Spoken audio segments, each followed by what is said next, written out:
Hello everyone, आज म बनाउन गइरहेको छु बेम्टीको तरकारी। हेर्नु है, मैले कढाई बिसालेँ अनि थोरै तेल हालेर जिरा प्याज फुराएँ। अनि प्याज एकछिन फुरिसकेपछि मैले खुर्सानी एड गरेँ। खुर्सानी एड गरेपछि चाहिँ एकछिन पाक्न दिन्छु म, एकछिन चलाएर। अनि यत्तिको प्याज पाकिसकेपछि चाहिँ म यसमा मसला हाल्छु।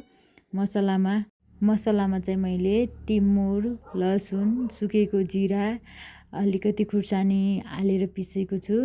मजाले मसला पाक्नेन्जेरी म चलाइ मसला पकाउँछु। मसला पाकिसकेपछि मैले यसमाथि बेम्टी राखेँ। बेम्टी राख्दैछु। बेम्टी राखेर चाहिँ म एकछिन चलाउँछु। यसलाई राम्रोसँग चलाएपछि म यसलाई छोप्छु। यसलाई चाहिँ छोप्दै पकाउँदै गर्नुपर्छ। यसलाई छोपेर एकछिन पछि चाहिँ मैले आवश्यकता अनुसार नुन राखेँ।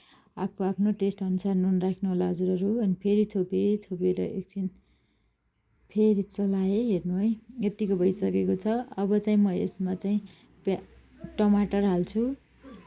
टमाटर हालेर एकछिन फेरि छोप्छु। म छोपेर राख्छु। फेरि टमाटर पाक्यो कि नै भनेर हेरेँ है, टमाटर यत्तिको भइसकेको रहेछ।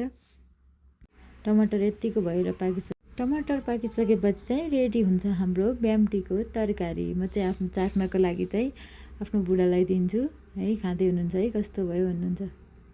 कस्तो छ त, एकदम राम्रो हो। खाँदाखेरि चाहिँ हाम्रो बेम्टीको तरकारी एकदमै मिठो भएको थियो। सबै भिडियो हेरिदिनु भएकोमा धन्यवाद।